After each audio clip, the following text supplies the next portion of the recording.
Donc bonjour à tous, ici c'est Jean-Jean, alias Jean-Jean la Bricole, et sur cette chaîne on parle de crypto-monnaies, donc les crypto-monnaies sous toutes leurs formes, mais la spécialité de la chaîne c'est vraiment le minage de crypto-monnaies. Et qui dit minage de crypto-monnaies dit souvent pool de minage. Justement, on a notre propre pool, la Gigi Pool, qui est une pool communautaire pour miner du Raptorum et du Ravencoin. Et aujourd'hui, je voulais vous parler d'un problème qu'il y a eu sur une pool de minage. Il y a une pool qui s'est fait hacker. Donc moi, c'est la première fois que je me fais hacker sur une pool. En tout cas, c'est la première fois que le produit de mon minage est hacké. Et on va revenir un petit peu sur ça en détail. Alors la bonne nouvelle, c'est que c'est pas la Gigi Pool qui a été touchée, mais une autre pool qui est Ice Mining pour le Toncoin. Donc, tout de suite, je vous remets. Donc au niveau de la Gigi Pool, déjà, ça va bien. On trouve des blocs très régulièrement sur le Raptorum. Et en plus, sur le Ravencoin, donc la pool est beaucoup moins, fonctionnait beaucoup moins. Mais là, on a eu vraiment de la chance. On a trouvé deux blocs. Alors, on n'avait pas trouvé de bloc depuis un mois. Donc le 16 février, c'était le dernier bloc. Et là, on vient d'en retrouver un le 18 mars et le 19 mars. Donc là, vraiment, ces deux blocs-là, on n'aurait pas dû les trouver à un tel intervalle, un si petit intervalle, si court intervalle.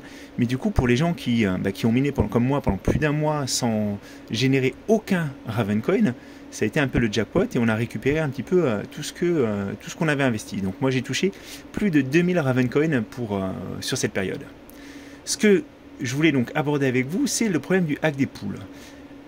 Alors, on a cette pool-là, Ice Mining, que je vous avais conseillé, qui est à mon avis une très très bonne pool pour miner le Toncoin. Donc c'est une vraie pool, c'est pas comme les pools qui avaient été mis en place pour le Toncoin avec les adresses Telegram, etc.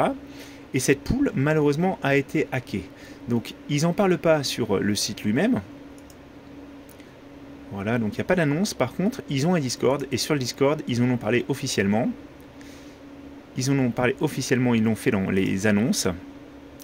Et en fait, ça s'est passé le 18 mars. Donc le 18 mars, des attaquants ont volé 49 800 Toncoin. Donc ça a quand même une sacrée valeur, on est aux environs de 100 000 $. Ce qu'ils ont fait, c'est qu'ils ont réussi à réduire toutes les balances à zéro. Donc tous les paiements qui allaient partir aux différents mineurs ont été réduits à zéro. Ils ont réussi à envoyer tous les Toncoin sur leur propre adresse. Voilà. Donc l'équipe qui est derrière Ice Mining, moi je trouve qu'ils ont très bien réagi parce qu'on a vraiment une réaction rapide sur ça. Ce qu'ils ont fait, c'est qu'ils ont commencé par mettre en pause les règlements pour pas que ça puisse avoir un nouveau lieu.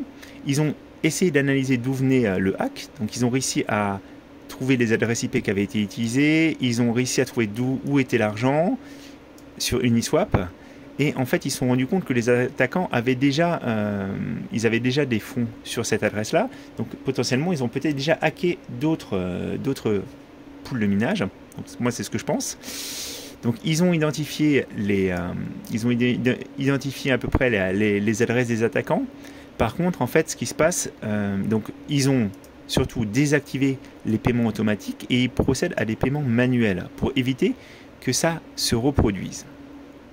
Donc là, ils sont en train de faire une analyse en fait de la sécurité de la plateforme, essayer de trouver toutes les failles qui pourraient subsister, parce que c'est forcément des attaquants qui se sont intéressés à la pool, qui ont compris son fonctionnement, qui sont rentrés sûrement dans le système. Et ce qu'ils nous disent aussi, c'est qu'en fait, ils n'ont pas de solution pour l'instant. Ils ne peuvent pas nous rendre les fonds, à part si ils arrivent à récupérer les fonds, et ils essaient de récupérer les fonds, mais il y a quand même peu de chances que ça aboutisse. On est encore une fois sur un système de pool de minage. Et les pools de minage, en fait, c'est pas eux, c'est pas comme des exchanges. Eux, ils ne peuvent pas, ils n'ont pas de gros capitaux à même de pouvoir amortir en fait un hack. Ils se retrouvent dans la situation de tout un chacun, c'est-à-dire qu'ils n'ont pas les fonds pour rembourser les utilisateurs. Donc, ils nous disent, est-ce qu'on devrait continuer à miner chez eux? Alors, ils nous disent oui, que la pool a jamais arrêté de trouver des blocs. Ils ont vraiment trouvé le vecteur d'attaque et ils pensent qu'en fait ils ont réussi en fait à resécuriser la pool. Donc c'est à nous de juger. Moi, ce que je tenais à dire sur ça, c'est qu'en fait je trouve que ils ont travaillé d'arrache-pied à partir du moment où ils ont trouvé le hack. Ils ont communiqué très bien, hein. Moi je trouve que c'est très très clair ce qu'ils nous expliquent, hein, sur ça. J'ai vu aussi que sur un autre fil, il y a des gens qui leur disaient, bah, à ce moment-là, rendez la pool gratuite pour un certain temps, etc., pour essayer de compenser ça. Donc ils sont ouverts à la discussion.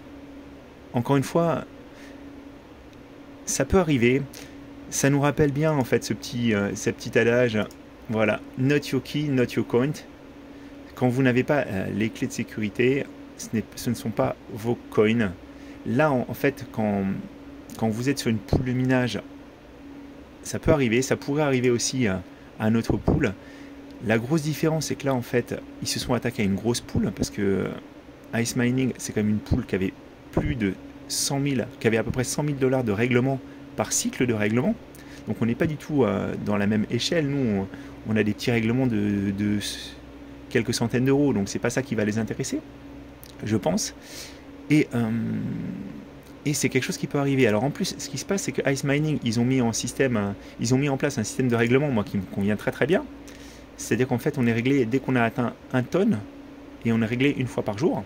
Donc à partir du moment où on a atteint le minimum de 1 tonne, il y a un règlement automatique. Contrairement aux autres pools qui sont sous Telegram, on doit déclencher nous-mêmes le règlement. Donc ça, c'est encore un rappel pour les gens aussi qui ont mis des payouts assez importants au niveau des pools. Faites attention, parce qu'en fait, les pools de minage, ça n'a pas les mêmes sécurités que les exchanges. Les exchanges, quand vous voulez envoyer des fonds de votre adresse à une autre adresse, vous devez souvent faire une authentification à 2 facteurs, vous avez un mail de confirmation, vous pouvez même créer une liste blanche. Les pools de minage, c'est plus fait pour faire des paiements réguliers, et tout ça, c'est inscrit dans l'outil, et il suffit qu'il y ait une faille dans l'outil, et les attaquants peuvent vider un petit peu ce qui se trouve dans la pool de minage. Donc faites attention à ne pas mettre des trop grosses valeurs. Moi, je sais que je suis resté sur des pools et sur lesquels j'avais pas de règlement pendant plusieurs mois, mais je savais qu'à tout moment, je pouvais justement perdre les coins qui étaient sur cette pool. Je l'ai faite sur Nanopool parce que c'est une pool qui est extrêmement renommée et qui a beaucoup d'ancienneté. Je pense que Ice Mining, en fait, leur pool pour le Toncoin, elle a été faite un peu en urgence pour profiter aussi de cette hype, et c'était une pool qui avait peut-être pas forcément les bonnes personnes pour sécuriser totalement le système. Le Toncoin, c'est vraiment en plus un produit qui est 100% russe à la base et qui pouvait avoir des façons d'être exploité. C'est une pool qui a grandi très très vite aussi, et je pense que ça joue pas forcément en leur faveur par rapport à ça. Moi, je vais continuer de toute façon sur Ice Mining. La bonne nouvelle pour nous, c'est qu'en fait, Ice Mining, comme il faisait des règlements tous les jours, à ce moment-là, en fait, vous n'avez pas perdu beaucoup de Toncoin. Vous n'avez pas perdu 10% de vos Toncoin, à part si vous avez une très très faible puissance de hash rate. Parce que par exemple, moi, vous voyez, par 24 heures, j'ai dû perdre 0,75 environ tonnes. Donc c'est pas non plus la mer à boire. C'est extrêmement préjudiciable quand ça arrive, mais c'est aussi, c'est comme il le disait aussi, c'est les risques un petit peu du minage et les risques de participer sur une pool. Voilà. Donc maintenant que je vous ai dit ça, je voulais voir avec vous aussi. Donc au niveau de notre pool, on a trouvé deux blocs de Ravencoin. Moi, je vais avoir des soucis pour continuer à miner sur la pool, en tout cas tant que je ne fais pas de changement. Je vais vous montrer un petit peu ce qui se passe. Voilà. Mais moi, c'est mon petit rig rigolo qui mine dessus. Et vous voyez, j'ai quand même des températures qui sont très très hautes. Je suis obligé de ventiler assez fort.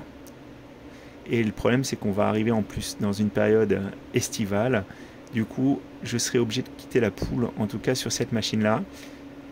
Je vais vous parler, de toute façon, c'est une demande qui commence à revenir. Je vais vous parler de refroidissement parce que je crois que ça vous intéresse beaucoup. Savoir correctement ventiler votre rig, qu'est-ce que vous pouvez faire à votre niveau, quelles sont les températures acceptables, etc. Donc ça sera l'objet d'une prochaine vidéo. Je voulais vous dire aussi que j'ai commencé à miner du XGT. Vous voyez, j'en ai miné quelques-uns, j'en suis à 20. Ça n'a pas été une mince affaire, hein. Je vais vous montrer, c'est sur l'autre écran que ça se passe, mais j'ai un petit peu galéré. Donc si vous voulez commencer à miner du XGT, donc c'est une crypto qui pour l'instant n'est listée nulle part, donc ne peut pas être vendue, etc. Moi j'ai mis un petit processeur dessus hein, pour essayer. Je participe vraiment, c'est la première fois que je suis autant un early adopter, donc ça m'est jamais arrivé de commencer le minage à une étape aussi peu avancée, donc il n'y a même pas de pool de minage pour l'instant. Donc c'est vraiment du solo mining. C'est assez rigolo. Ça a été rigolo à mettre en place. J'ai quand même bien galéré. Donc je vous incite vraiment à beaucoup de retenue. Donc essayez de faire un test si ça vous intéresse, si vous trouvez le projet sympa. Hein. Il y a The Baguette Nibbler qui a fait un fil sur le Discord. Alors je sais jamais où il se trouve. Je vais essayer de le retrouver. Hop. Alors.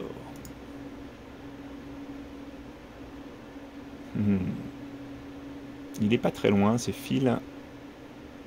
C'est moi qui l'ai créé, mais je ne sais plus où je l'ai créé. Ce qui est un petit peu gênant. Voilà, ouais, tout à fait, je l'avais caché. Donc, il nous a présenté ce projet, mais on n'est pas du tout... Alors, si vous pensez que le projet Raptorum n'est pas assez avancé, le projet XGT, on est nettement... On est vraiment aux prémices du projet, donc c'est pas du tout la même chose. Mais ça peut être sympa, ça peut être aussi un défi technique, parce que moi c'est ce qui m'est arrivé, ça a été vraiment un défi technique de mettre tout ça en place. Mais là donc j'ai rejoint la fine équipe des quelques mineurs français qui minent cette algo. Donc on verra ce que ça donne, et je vous tiendrai au courant de mes avancées bien entendu. Voilà, c'était Jean-Jean, et je vous souhaite à tous un très bon dimanche.